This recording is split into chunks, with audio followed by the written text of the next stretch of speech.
Hello movie lovers, আশা করি সবাই বেশ ভালো আছেন। আজকে একজন প্রাক্তন মেরিন অফিসারের গল্প শেয়ার করব, যে কিনা কোনো এক বিশেষ কারণে হঠাৎ যোগ দেয় ডাকাত দলের সাথে। কিন্তু ডাকাতি করতে গিয়ে তাদেরকে পড়তে হয় নানা রকম ঝই ঝামেলায়, পদে পদে আসতে থাকে বিপত্তি। কিন্তু প্রশ্ন হচ্ছে, লোকটা হঠাৎ সবকিছু ফেলে ডাকাতি করতে গেল কেন? আর সে আদৌ এই সব বাধা বিপত্তি কাটিয়ে তার লক্ষ্যে পৌঁছাতে পারবে কিনা? এই সব প্রশ্নের উত্তর জানবো 2024 সালে রিলিজ হওয়া একটা অসাধারণ হাইস্ট মুভি দ্য ইনস্টিগেটরের গল্প থেকে। গল্পটার মধ্যে আপনি ফান, অ্যাকশন এবং ইমোশন তিনটাই খুঁজে পাবেন। তাই চলুন আর কথা না বাড়িয়ে সরাসরি গল্পে চলে যাই। শুরুতেই আমরা গল্পের মেইন ক্যারেক্টার রোরিকে দেখতে পাই। একটা সময় ইউএস মেরিনে চাকরি করলেও বর্তমানে সে একটা ছোটখাটো কাজ করে দিন কাটাচ্ছে। একদিন সে ডক্টর রিভেরার সাথে একটা ব্যাপার নিয়ে কথা বলছিল। রিভেরা তাকে জিজ্ঞেস করে তার কাজের জন্য সে অনুতপ্ত কিনা। তখন রোরি বলে সে ভুল করেছে ঠিকই, তবে সে অনুতপ্ত নয়, বরং সে নিজের কাজের জন্য বেশ খুশি। কিন্তু কি এমন করেছে রোরি, সেটা জানার জন্য আমাদেরকে রোরির অতীতের গল্পটা জেনে আসতে হবে। বেশ কিছুদিন আগে ক্লাভো নামের একটা লোক রোরিকে কোনো একটা বিশেষ কাজের জন্য একটা জায়গায় ডেকে পাঠায়। সেখানে তার দেখা হয় মার্ফি নামের এক সিসকে চোরের সাথে। এরই মাঝে ক্লাভো তার বস মিস্টার বেসেগাইকে নিয়ে সেখানে আসে। তাদের মূল কাজ হলো চুরি ডাকাতি করা। বিভিন্ন ব্যাংক, জুয়েলারি শপ থেকে চুরি করা তাদের নিত্যদিনের ব্যাপার। তবে এবার তারা বড় কিছু প্ল্যান করতে যাচ্ছে। কিছুক্ষণ পর বেসেগাইয়ের পার্টনার রিচিও চলে আসে। এরপর সবাইকে নিয়ে মিশনের প্ল্যানিং শুরু করে বেসেগাই। অন্যদিকে কিছুদিনের মধ্যেই বোস্টন শহরে মেয়র ইলেকশন হতে চলেছে। সবার ধারণা এবারও গতবারের মেয়র মিশেল জিতবে। আর জেতার সাথে সাথেই শুরু হবে নানা রকম ডিলিং। বান্ডিল বান্ডিল টাকা আসবে তার হাতে, তাও সরাসরি ক্যাশ। বলাই বাহুল্য যে এই টাকার পুরোটাই কালো। আর এই সব টাকা জমা থাকবে মিশেলের ফেভারিট হোটেল ওয়ারফের স্পেশাল লকারে। যদিও তার জন্য এটা নতুন কিছু নয়, গত 4 বছরে মানুষকে আর সরকারকে ঠকিয়ে অনেক টাকা কামিয়েছে সে। কিন্তু এত কিছুর পরেও সবার ধারণা এবারও মিশেলই জিতবে। তার বিপরীতে লড়াই করার মতো সাহস আর কারো নেই। তবে এবার অবশ্য চই নামের একজন চাইনিজ আমেরিকান মিশেলের বিপরীতে দাঁড়িয়েছে। তবে তার জেতার সম্ভাবনা নেই বললেই চলে। তো বেসেগাই ওয়ার্ফ হোটেল থেকে ওই টাকাগুলো চুরি করার প্ল্যান করে। সে খবর পেয়েছিল ইলেকশনের রাতে মিশেল সেখানে একটা পার্টির আয়োজন করেছে। ব্যাপারটা কিছুটা গাছে কাঁঠাল গোফে তেলের মতো। ইলেকশনের খোঁজ নেই, কিন্তু পার্টির প্রিপারেশন হয়ে গিয়েছে। যাই হোক, তাদের প্ল্যান ছিল যে ইলেকশনের রাতে যখন সবাই পার্টিতে ব্যস্ত থাকবে, সেই সুযোগে তারা কাজটা সেরে ফেলবে। না হলে পরদিন টাকাগুলো মেয়র অফিসে শিফট করা হলে তারা আর এই সুযোগ পাবে না। বেসেগাই তাদেরকে জানায় ওই লকারে এত পরিমাণ টাকা থাকবে যেটা হয়তো আজ পর্যন্ত তারা চোখেই দেখেনি। কাজটা সাকসেসফুল হলে তারা লালে লাল হয়ে যাবে। তবে রোরির সেসব নিয়ে তেমন মাথা ব্যথা ছিল না। সে বেসেগাইকে জানিয়ে দেয় তার মাত্র $32,480 প্রয়োজন। অতটুকু পেলেই তার চলবে, কিন্তু তার থেকে আবার কম হলেও হবে না। বেসেগাই তার কথা মেনে নেয়। কিন্তু প্রশ্ন হচ্ছে, রোরির এক্স্যাক্টলি এই অ্যামাউন্টের টাকাটাই কেন প্রয়োজন? আর এর উত্তরও আমরা সামনেই জানতে পারবো। বেসেগাইদের প্ল্যানিং বেশ ভালোই চলছিল, কিন্তু হঠাৎ রোরির মনে প্রশ্ন উঠে যে মিশেলের পরিবর্তে চই জিতে গেলে কি হবে। কেননা অতীতে মিশেলের দুর্নীতির কথা ভেবে মানুষ এবার চইকেই জিতে দিতে পারে। তবে বেসেগাই ব্যাপারটা মানতে রাজি না। তার ধারণা কোনো চাইনিজ লোক মেয়র হতেই পারে না। তাই রোরির কথা উপেক্ষা করে তারা প্ল্যানিং চালিয়ে যায়। তো তাদের প্ল্যান ছিল যে রোরিরা বোটে করে ওয়ার্ফে পৌঁছাবে। এরপর পেছনে সিঁড়ি দিয়ে সোজা চলে যাবে কিচেনে। কিচেনে ওই সময় বড় জোর 5-6 জন স্টাফ থাকার কথা। তাদেরকে জিম্মি করে তারা সোজা চলে যাবে ওই লকারের কাছে। কিচেনের পাশেই লকারটা ছিল, তাই এই কাজে খুব বেশি সময় লাগবে না। আর কাজ শেষে ক্লাভো টাকাগুলো বেসেগাইয়ের হাতে তুলে দিয়ে রোরিদের নিয়ে গা ঢাকা দেবে। আর কিছুদিন পর পরিস্থিতি শান্ত হলে রিচি গিয়ে সবার ভাগের টাকা তাদের বুঝিয়ে দিয়ে আসবে। তো সবাই এখন সেই প্ল্যান অনুযায়ী প্রস্তুতি নিতে শুরু করে। সম্পূর্ণ প্রস্তুতি শেষে তারা ইলেকশনের অপেক্ষা করতে থাকে। আর সেই সাথে ক্লাভো রোরি আর মার্ফিকে বুঝিয়ে দিতে থাকে যে তাদেরকে কখন কি করতে হবে। রোরি তখন সবকিছু খাতায় নোট করতে শুরু করে। সেটা দেখে ক্লাভো হতবাক হয়ে যায়। ক্রিমিনাল অ্যাক্টিভিটিসের নোট কে রাখে ভাই? কিন্তু রোরি বেচারাই বা কি করবে? এটা তার লাইফের প্রথম ডাকাতি। তার খুব নার্ভাস লাগছিল যে সে কিছু ভুলে না যায়। যাই হোক, ইলেকশনের রাতে তারা তৈরি হয়ে বেরিয়ে পড়ে তাদের মিশনে। ক্লাভো তাদেরকে আগেই বলে দিয়েছিল তাদেরকে ঠিক 6টা 7 মিনিটে বেরিয়ে আসতে হবে, না হলে গার্ডরা চলে আসলে তারা আর পালাতে পারবে না। তো সেই কথা মতো তারা নদীপথে পৌঁছে যায় হোটেলে। এরপর প্ল্যান অনুযায়ী পেছনের রাস্তা ধরে চলে যায় কিচেনে। কিন্তু সেখানে গিয়ে তাদের মাথায় ছোটখাটো একটা বাজ পড়ে। তারা ভেবেছিল সেখানে 5-6 জন মানুষ থাকতে পারে। তাই রোরির সঙ্গে করে 6টা টাই ব্যান্ড নিয়ে গিয়েছিল। কিন্তু দুঃখের বিষয় সেদিন সেখানে 10-15 জনের উপরে স্টাফ ছিল। সেটা দেখে রোরিরা বেশ ঘাবড়ে যায়। তবে ক্লাভো সবাইকে সাহস দেয় যে তারা কোনোভাবে বিষয়টা সামলে নেবে। এরই মাঝে স্টাফদের একজনের কাছ থেকে তারা জানতে পারে যে ইলেকশনে মিশেল নয় বরং চই জিতেছে। এই কথা শুনে তাদের মাথায় এবার পুরো আকাশটাই ভেঙে পড়ে। মুহূর্তের মধ্যেই তাদের সব প্ল্যান বানচাল হয়ে যায়।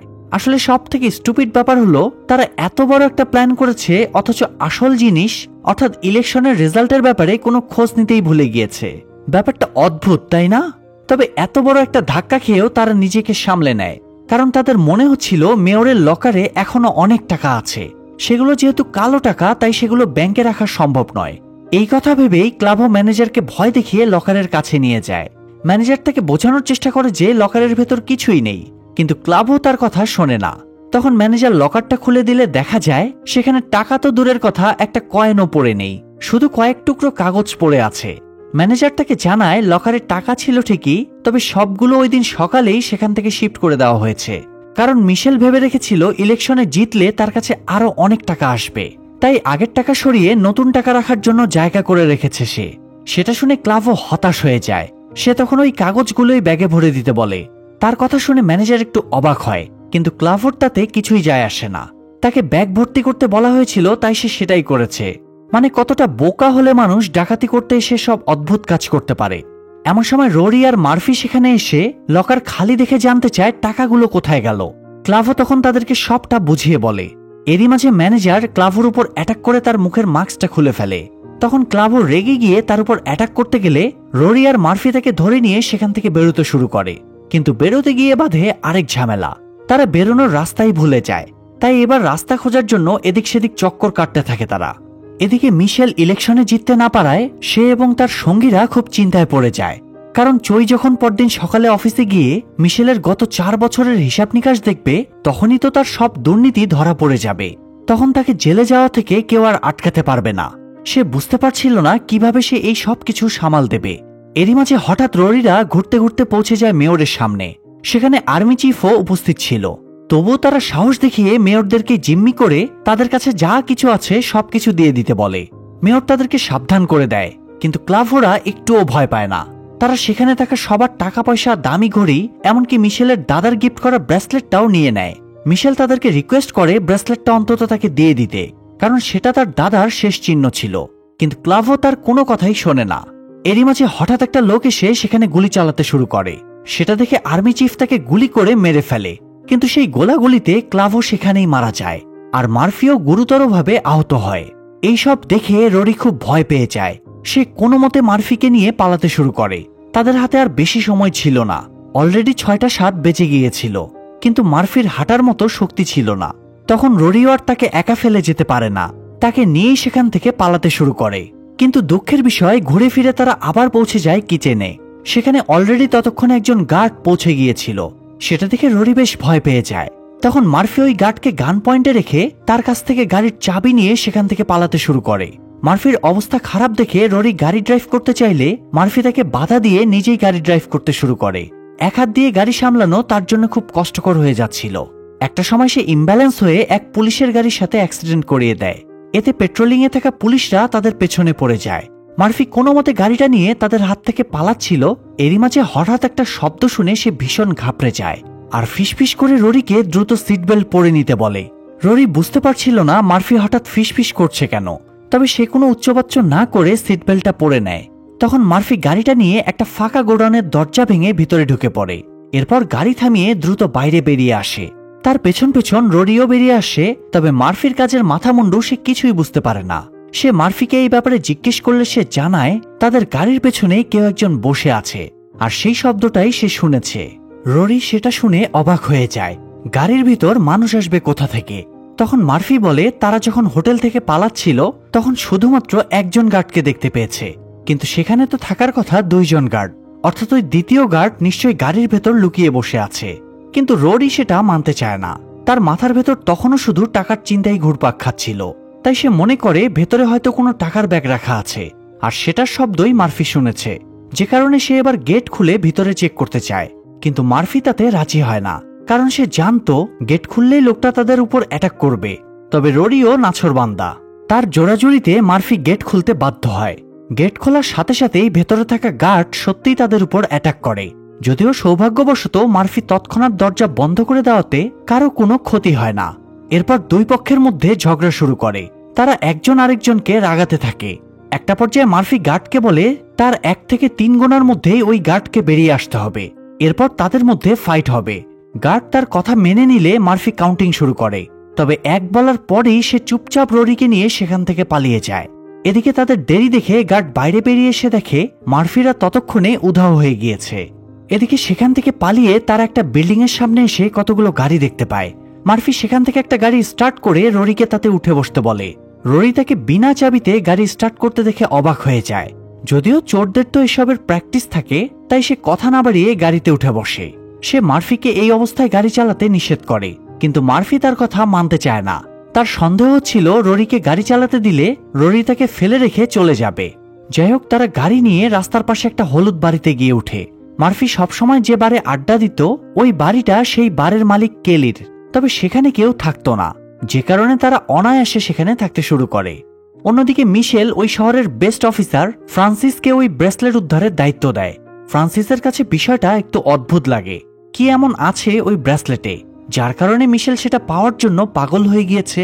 তখন মিশেলের অ্যাসিস্ট্যান্ট জানায় সেটার সাথে মিশেলের ইমোশন জড়িয়ে আছে। তাই ফ্রান্সিস আর কথা না বাড়িয়ে ব্রেসলেটের খোঁজে বেরিয়ে পড়ে। প্রথমেই সে বেসেগাইয়ের পার্টনার রিচির কাছে গিয়ে এই ব্যাপারে জিজ্ঞাসাবাদ করে, কারণ সে খুব ভালো করেই জানতো এসবের সাথে রিচি কোনো না কোনোভাবে জড়িত। তবে রিচি কোনো কিছুই স্বীকার করে না। এরপর ফ্রান্সিস সেখান থেকে চলে গেলে রিচি দ্রুত বেসেগাইকে ফোন করে বিষয়টা জানায়। বেসেগাই সেই সময় অন্য শহরে গিয়ে গা ঢাকা দিয়েছিল। রিচির মুখে ফ্রান্সিসের কথা শুনে সে একটু টেনশনে পড়ে যায়। তবে সে রিচিকেই সবকিছু সামলাতে বলে ফোনটা কেটে দেয়। রিচি তখন রোরিকে ফোন করলে জানতে পারে ক্লাভও মারা গিয়েছে আর মার্ফিরও গুলি লেগেছে। তাকে দ্রুত ট্রিটমেন্ট না করালে সেও মারা যাবে। সেটা শুনে রিচি তাকে বলে যে সে দ্রুতই তাদের অ্যাড্রেসে ডক্টর পাঠানোর ব্যবস্থা করছে। সেটা শুনে রোরি একটু স্বস্তি পায়। এরপর সে গিয়ে তাদের চুরি করা জিনিসগুলো বের করতে শুরু করে। সেখানে বেশ কিছু টাকা ছিল, তবে সেটা রোরির জন্য যথেষ্ট ছিল না, তাই সে একটু হতাশ হয়ে যায়। তখন মার্ফি তার কাছে জানতে চায় যে তার এক্স্যাক্টলি $32,480 কেন লাগবে। এবার রোরি জানায় এটা আসলে তার ছেলের জন্য লাগবে। মূলত তার ওয়াইফের সাথে তার ডিভোর্স হয়ে গিয়েছে আর তার ছেলে এখন তার ওয়াইফের সাথেই থাকছে। তাই ছেলের কাস্টাডি পাওয়ার জন্য তাকে কোর্টে বেশ কিছু টাকা খরচ করতে হবে। সেই সাথে ছেলের স্কুল ফিস এবং অন্যান্য খরচ মিলিয়ে তার এখন মোট $32,480 প্রয়োজন। টাকাটা না পেলে সে তার ছেলের সাথে দেখা করতে পারবে না। এটা ভেবে সে আপসেট হয়ে যায়। এরই মাঝে তাদের ডোরবেল বেজে উঠলে রোরি মনে করে নিশ্চয়ই ডক্টর এসেছে, কিন্তু দরজা খোলার সাথে সাথেই তারা দেখতে পায় সেটা ডক্টর নয়, বরং তাদের গ্রুপেরই একজন এক্স সদস্য বনি, সাথে তার গার্লফ্রেন্ডও ছিল। তাদেরকে মূলত রিচি পাঠিয়েছিল মার্ফি আর রোরিকে মেরে ওই ব্রেসলেটটা উদ্ধার করার জন্য। তাই তারা ভেতরে ঢুকে ব্রেসলেটটা নিয়ে মার্ফিদের দিকে গান পয়েন্ট করে। তখন মার্ফি তাকে সতর্ক করে দেয় যে তাদের রুমের গ্যাসের লাইন অন করা আছে, অর্থাৎ গুলি করার সাথে সাথেই বাড়িটা ব্লাস্ট হয়ে যাবে। সেটা শুনে বনি একটু তাচ্ছিল্য স্বরে বলে যে ব্লাস্ট হলে শুধু তারাই নয়, মার্ফিরাও তো মারা যাবে। তখন মার্ফি তাকে জানায় যে সে তো অলরেডি গুলিবিদ্ধ, এমনিতেই সে মারা যাবে, আর রোরিরও বলতে গেলে কেউই নেই, তাই সে মারা গেলেও কোনো সমস্যা হবে না। তার কথা শুনে বনি এবার একটু ঘাবড়ে যায়, আর মার্ফি সেই সুযোগে তার কাছ থেকে গাড়ির চাবি আর ব্রেসলেটটা নিয়ে সেখান থেকে বেরিয়ে আসে। বনি তাকে ফলো করতে গেলে ঠিক সেই সময় বাড়ির ভেতর বিশাল এক ব্লাস্ট হয়, আর তাতে বনি এবং তার গার্লফ্রেন্ড আহত হয়। এদিকে মার্ফির অবস্থা অনেক বেশি খারাপ হয়ে পড়েছিল, তাই রোরি তাকে নিয়ে সোজা চলে যায় ডক্টর রিভেরার কাছে। রোরি তাকে মার্ফির ট্রিটমেন্ট করার জন্য রিকোয়েস্ট করে, কিন্তু রিভেরা তাতে রাজি হয় না, কারণ পুলিশরা রোরিদের পেছনে পড়ে আছে। এখন সে যদি রোরিকে সাহায্য করে তাহলে পুলিশ তাকেও অ্যারেস্ট করবে। তখন রোরির মাথায় একটা আইডিয়া আসে। সে রিভেরাকে তাদের কাছে জিম্মি হতে বলে, এতে পুলিশ আর তাকে সন্দেহ করবে না। রিভেরার কাছে আইডিয়াটা বেশ ভালোই লাগে, তাই সে রোরিদেরকে বাড়ির ভেতরে নিয়ে গিয়ে মার্ফির ট্রিটমেন্ট শুরু করে। কিছুক্ষণ পর রোরি হঠাৎ দেখতে পায় রিভেরা আড়ালে গিয়ে কারোর সাথে কথা বলছে। সে রিভেরাকে এই ব্যাপারে জিজ্ঞেস করলে সে জানায় সে পুলিশকেই ফোন করেছে। সেটা শুনে রোরি ভীষণ ঘাবড়ে যায়। রিভেরা তখন তাকে আশ্বস্ত করে যে সে পুলিশকে রোরির মানসিক সমস্যার ব্যাপারে জানিয়েছে, তারা তাদের কোনো ক্ষতি করবে না। কিন্তু রোরি ভালো করেই জানতো পুলিশ কি করবে আর না করবে, তাই সে দ্রুত মার্ফিকে নিয়ে বেরিয়ে যায়। রিভেরা তখন তার পেছন পেছন গিয়ে তাকে বোঝানোর চেষ্টা করে যে তার এই কাজটা করা ঠিক হচ্ছে না, সে তো এরকম মানুষই না। কিন্তু রোরি তার কোনো কথাই শোনে না। শুধু বলে দেয় সে তার লক্ষ্য পর্যন্ত পৌঁছতে পারলেই সবকিছু ছেড়ে দিয়ে আবারও স্বাভাবিক জীবনে ফিরে আসবে। ততক্ষণে পুলিশ সেখানে পৌঁছে যায়। সেটা দেখে রোরি মার্ফিকে নিয়ে গাড়িতে উঠে বসলে রিভেরাও তাদের সাথে গাড়িতে উঠে যায়। সেটা দেখে রোরি একটু অবাক হয়। তখন রিভেরা জানায় রোরি যেহেতু তার পেশেন্ট, তাই সে রোরিকে কোনোভাবেই একা ছাড়তে পারবে না। রোরি তখন রিভেরাকে নিয়েই পালাতে শুরু করে। সেটা দেখে পুলিশও তাদের উপর অ্যাটাক করতে থাকে। তারা কোনো মতে নিজেদের প্রাণ বাঁচিয়ে মিস্টার কেলির বাড়ি গিয়ে আশ্রয় নেয়। দিনের বেলায় বার বন্ধ থাকে বলে জায়গাটা একেবারেই ফাঁকা ছিল, তাই মার্ফিরা ওয়াশরুমের ভেন্টিলেটরের কাঁচ ভেঙে ভেতরে ঢুকে পড়ে। এদিকে মিশেল ওই ব্রেসলেটটা না পাওয়াতে একেবারে পাগল প্রায় হয়ে উঠেছে। অন্যদিকে অফিসের স্টাফ এবং মিডিয়ার লোকেরা বিল্ডিং এর বাইরে ধর্ণা দিয়েছে তাকে অফিস থেকে বের করার জন্য, কিন্তু মিশেল জিদ করে বসে আছে যে সে কোনোভাবেই তার অফিস থেকে বেরোবে না। কিন্তু ঠিক কেন, এর উত্তরটাও আমরা সামনে জানতে পারবো। তো পরের সিনে দেখা যায় রোরিরা বারে বসে তাদের পরবর্তী প্ল্যান নিয়ে ডিসকাস করছিল। সেখানে কথায় কথায় মার্ফি রিভেরার সাথে একটু ফ্লার্ট করার চেষ্টা করে, কিন্তু রিভেরা তাকে পাত্তা দেয় না। এরই মাঝে তারা দেখতে পায় বারের বাইরে পুলিশের একটা ভ্যান এসে দাঁড়িয়েছে। সেটা দেখেই তারা দ্রুত বেসমেন্টে লুকিয়ে পড়ে। সেখানেও মার্ফি তার ফ্ল্যাটিং চালিয়েই যাচ্ছিল, কিন্তু কোনো লাভ হয় না। এমন সময় কেলি এসে বেসমেন্টের দরজা খুলে তাদেরকে বাইরে বের করে আনে। বাইরে বেরোলে তারা দেখতে পায় তাদের জন্য পুলিশ অফিসার ফ্রান্সিস অপেক্ষা করছে। তাকে দেখে ভয়ে রোরিদের গলা শুকিয়ে যায়। তারা মনে মনে ভাবে এবার আর তাদের পালানোর কোনো উপায় নেই, কিন্তু ফ্রান্সিস তাদেরকে অবাক করে দিয়ে জানায় সে রোরিদের অ্যারেস্ট করতে নয়, বরং ওই ব্রেসলেটটা নিতে এসেছে। সেটা শুনে মার্ফির একটু খটকা লাগে। সে জানতে চায় ওই ব্রেসলেটে এমন কি আছে যার কারণে মিশেল ফ্রান্সিসের মতো একজন অফিসারকে সেটা নিতে পাঠিয়েছে। ফ্রান্সিস তখন বলে এটা তার দেখার বিষয় নয়, তাকে ব্রেসলেটটা নিয়ে যাওয়ার দায়িত্ব দেওয়া হয়েছে, আর তাই সে সেটাই নিতে এসেছে এবং সেটা নিয়ে সে চুপচাপ চলে যাবে। মার্ফি তখন তাকে সেই ব্রেসলেটটা দিয়ে দেয়। তাই ফ্রান্সিসও তার কথা মতো রিভেরাকে তাদের কাছ থেকে মুক্ত করে সেখান থেকে নিয়ে বেরিয়ে যায়। কিন্তু ততক্ষণে অন্যান্য পুলিশরাও সেখানে পৌঁছে গিয়েছিল। তারা যখন ওই বারে অ্যাটাক করতে যাবে ঠিক সেই মুহূর্তে ওই বারেও একটা ভয়ঙ্কর ব্লাস্ট হয়, অর্থাৎ মার্ফি সেখানকার গ্যাসের লাইনটাও লিক করে রেখেছিল। তো পুলিশরা মনে করে ওই ব্লাস্টে হয়তো রোরিরা মারা গিয়েছে, তাই তারা এবার শান্ত হয়ে যায়। কিন্তু পরবর্তীতে দেখা যায় রোরিরা মারা যায়নি। তারা পেছনের দরজা দিয়ে পালিয়ে একটা পাবলিক বাসে উঠে সেখান থেকে পালাতে শুরু করে। কিন্তু তারা যাবে কোথায়, এটা নিয়েই দুজনের মধ্যে ডিসকাশন চলছিল। মার্ফির ইচ্ছা ছিল সে কানাডার মন্ট্রেলে যাবে, কিন্তু সেখানে যাওয়ার জন্য তো তাদের ভিসা নেই, আর যাওয়ার মতো টাকাও নেই। তার উপর আবার সেখানে বছরের বেশিরভাগ সময়ই বরফ পড়ে। তো এই সাধারণ পোশাকে সেখানে যাওয়ারও তো প্রশ্নই ওঠে না। বরফে জমে একেবারে আইসক্রিম হয়ে যাবে তারা। তাই রোরি তার কথা মানতে চায় না। তাছাড়া তার ফোকাস এখন শুধুমাত্র টাকার দিকে, অন্য কোনো দিকে নয়। তাই সে ভাবতে থাকে কিভাবে টাকা জোগাড় করা যায়। এরই মাঝে মেয়র মিশেলের নামের একটা প্ল্যাকার্ড দেখে তাদের মাথায় একটা আইডিয়া আসে। মার্ফি হঠাৎ করে কিছু নম্বর বলতে শুরু করে। সেটা শুনে রোরি অবাক হয়ে যায়। আসলে ওই নম্বরগুলো মিশেলের ব্রেসলেটের পেছনে লেখা ছিল, আর ওই নাম্বারগুলোর জন্যই মিশেল ওই ব্রেসলেটটা পাওয়ার জন্য পাগল হয়ে গিয়েছিল। কিন্তু প্রশ্ন হচ্ছে নাম্বারটা কিসের? আসলে নাম্বারটা হলো মিশেলের অফিসে থাকা তার পার্সোনাল লকারের, যার ভেতরে তার এযাবৎকালের জমানো সব টাকা পয়সা আছে, এবং এই কারণেই সে অফিস থেকে বের হতে রাজি হচ্ছে না। সে অনেক মেকানিককে ডেকে লকারটা ভাঙার চেষ্টা করেছে, কিন্তু কোনো লাভ হচ্ছে না। এটা নিয়ে বেচারা ভীষণ টেনশনে আছে। তো রোরিরা সেটা বুঝতে পেরে এবার দ্বিতীয়বারের মতো ওই টাকাগুলো চুরি করার প্ল্যান বানায়। এদিকে মিশেল ততক্ষণে ব্রেসলেটটা হাতে পেয়ে লকার খুলে তার অ্যাসিস্ট্যান্ট অ্যালেনের সাথে মিলে টাকাগুলো গোছাতে শুরু করে। এমন সময় হঠাৎ ইলেকট্রিসিটি চলে গেলে সে বেশ ঘাবড়ে যায়, কারণ সরকারি ভবনে ইলেকট্রিসিটি যাওয়ার প্রশ্নই ওঠে না। সে বুঝে যায় এর পেছনে কোনো না কোনো রহস্য আছে। অবশ্য তার ধারণা সঠিকই, ইলেকট্রিসিটি যাওয়ার পেছনে মার্ফি আর রোরির হাত ছিল। তারা মিশেলের অফিসের পেছনে গিয়ে পাইপের মধ্যে আগুন ধরিয়ে দেয়। এতে পাইপ বেয়ে ধোঁয়া সব দিকে ছড়িয়ে পড়লে ফায়ার অ্যালার্ম বেজে উঠে, সেই সাথে ইলেকট্রিসিটিও চলে যায়। তখন পুরো বিল্ডিংয়ে তোলপাড় শুরু হয়।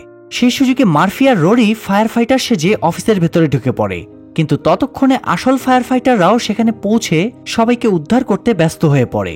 এদিকে মার্ফিরা কোনো মতে তাদেরকে এড়িয়ে মেয়রের রুমের দিকে যেতে শুরু করে। যার পথে তারা দেখতে পায় আসল ফায়ার ফাইটাররা মেয়রকে জোর করে ধরে নিচে নিয়ে যাচ্ছে, যাতে তার কোনো ক্ষতি না হয়। কিন্তু মেয়র তার লকার ছেড়ে যেতে নারাজ। যাই হোক, তাকে চলে যেতে দেখে রোরিরা বেশ খুশি হয়ে যায়। তারা রুমে গিয়ে দেখে সেখানে শুধুমাত্র অ্যালেন রয়েছে। এবার রোরিরা তাকে টাকার লোভ দেখালে অ্যালেন তাদের সাথে কোঅপারেট করতে রাজি হয়ে যায়, এবং মার্ফিরা ওই লকার থেকে টাকা কালেক্ট করায় ব্যস্ত হয়ে পড়ে। এরই মাঝে পুলিশ ওই বিল্ডিং বরাবর ফায়ারিং করতে শুরু করে, কিন্তু যখন তারা জানতে পারে সেখানে মেয়রের অ্যাসিস্ট্যান্ট জিম্মি হয়ে আছে, তখন তারা ডক্টর রিভেরাকে ভেতরে পাঠিয়ে দেয় রোরিদের সাথে নেগোশিয়েট করার জন্য।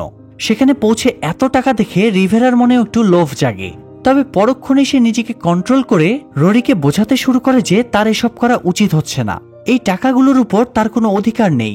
সেটা শুনে রোরি এবার তার মন পরিবর্তন করে ফেলে। এদিকে অ্যালানও তখন টাকা নিতে রাজি হয় না, বরং সে মিশেলের দুর্নীতির সব ডকুমেন্টগুলো রোরিকে দিয়ে দেয় সেটা পুলিশের কাছে পৌঁছে দেওয়ার জন্য। তবে রিভেরা চাচ্ছিল না রোরি পুলিশের কাছে ধরা পড়ে জেল খাটুক, তাই সে তাদেরকে সেখান থেকে পালিয়ে যেতে বলে। কিন্তু তারা পালাবে কিভাবে? পুরো বিল্ডিংই তো পুলিশ ঘিরে ফেলেছে। কিছুক্ষণ চিন্তার পর তারা রিভেরা আর অ্যালেনকে নিচে পাঠিয়ে দেয়। রিভেরা এসে পুলিশকে জানায় রোরিরা এখনই নিচে নামছে, কিন্তু পরক্ষণেই রোরিদের বদলে মেয়রের বড় বড় টাকা ভর্তি আলমারিগুলো নিচে এসে পড়ে, আর সেখান থেকে কারি কারি টাকা বাতাসে উঠতে শুরু করে। টাকা দেখে নিচে থাকা লোকগুলো আর লোভ সামলাতে পারে না, তারা এসে ঝাঁপিয়ে পড়ে ওই টাকার উপর। এতে সেখানে একটা হুলস্থুল পরিস্থিতি তৈরি হলে সেই সুযোগে রোরিরা ফায়ার সার্ভিসের গাড়ি নিয়ে সেখান থেকে পালিয়ে যায়। টাকাগুলো এভাবে লুট হতে দেখে মিশেলের কলিজাটা একেবারে ছিঁড়ে যাচ্ছিল, কিন্তু বুকে পাথর রেখে সে সবাইকে বলে দেয় ওই টাকা তার নয়, যদিও পুলিশ আর মিডিয়ার সত্যিটা বুঝতে আর বাকি থাকে না। এদিকে রোরিরা তাড়াহুড়ো করে গাড়ি চালাতে গিয়ে আবারও পুলিশের গাড়িতে অ্যাক্সিডেন্ট করে দেয়। এতে অন্যান্য পুলিশরা তাদের পেছনে পড়ে যায়, আর কোনো মতে তাদের হাত থেকে পালাতেই তাদের সামনে আবারও অফিসার ফ্রান্সিস এসে হাজির হয়। তখন মার্ফি তার সাথে একটা ডিল করে যে তারা ফ্রান্সিসকে মিশেলের কুকর্মের সব প্রমাণ দিয়ে দেবে, তার বদলে ফ্রান্সিস তাদের যেতে দিতে হবে। কিন্তু ফ্রান্সিসের মতো সৎ অফিসার তো আর কোনো রকম আইন বিরোধী কাজ করতে পারে না, তাই সে তাদের দুজনকে অ্যারেস্ট করে নেয়। এর কিছুদিন পর তাদের ছেড়ে দেওয়া হলে মার্ফিরা দুজনই আবারও তাদের পুরনো জীবনে ফিরে যায়, আর তাদের দেওয়া প্রমাণের ভিত্তিতে মিশেলকে অ্যারেস্ট করা হয়। এদিকে রিচি এবং বেসেগাইও পুলিশের হাত থেকে পালিয়ে মন্ট্রেলে গিয়ে পৌঁছায়, কিন্তু সেখানকার হাড়হিম করা ঠান্ডায় তারা আর নড়তে পারেনি। বর্ডার পুলিশের কাছে ধরা পড়তে হয়েছে তাদের। এরপর সিন শিফট হলে দেখা যায় রোরি ফাইনালি তার ছেলের সাথে দেখা করার সুযোগ পেয়েছে। আসলে সেদিন সে ওই লকারগুলো নিচে ফেলার আগে তার প্রয়োজনীয় টাকা নিয়ে রিভেরার কাছে দিয়ে দিয়েছিল, যে কারণে পুলিশ তাদের কাছে আর কোনো টাকা পয়সা পায়নি। তো এতদিন পর ছেলেকে সামনে পেয়ে রোরির মনটা শান্ত হয়। অন্যদিকে মার্ফি চলে যায় রিভেরার সাথে দেখা করতে। তাকে দেখে রিভেরা বাইরে বেরিয়ে আসে এবং তার পাশে বসে মায়াভরা দৃষ্টিতে তার দিকে তাকায়। সেখান থেকেই শুরু হয় তাদের ভালোবাসার নতুন গল্প। তবে এই গল্পটা এখানেই শেষ হয়ে যায়। আজকের গল্পটা চোর পুলিশের হলেও এর কিন্তু আরেকটা অ্যাঙ্গেল আছে। একজন বাবা তার সন্তানকে কতটা ভালোবাসলে এত বড় ঝুঁকি নিতে পারে সেটা আজকের গল্পে খুব সুন্দরভাবেই তুলে ধরা হয়েছে। আসলে বাবারা এমনই, সন্তানের জন্য যে কোনো কিছুই করতে পারে। তো গল্পটা আপনাদের কাছে কেমন লাগলো সেটা আমাদের অবশ্যই কমেন্টে জানাবেন। আর এমন সব সুন্দর সুন্দর মুভির এক্সপ্লানেশন দেখতে চ্যানেলটি সাবস্ক্রাইব করে বেল বাটনটি অল প্রেস করে রাখবেন। আজকের মতো বিদায় নিচ্ছি, আল্লাহ হাফেজ।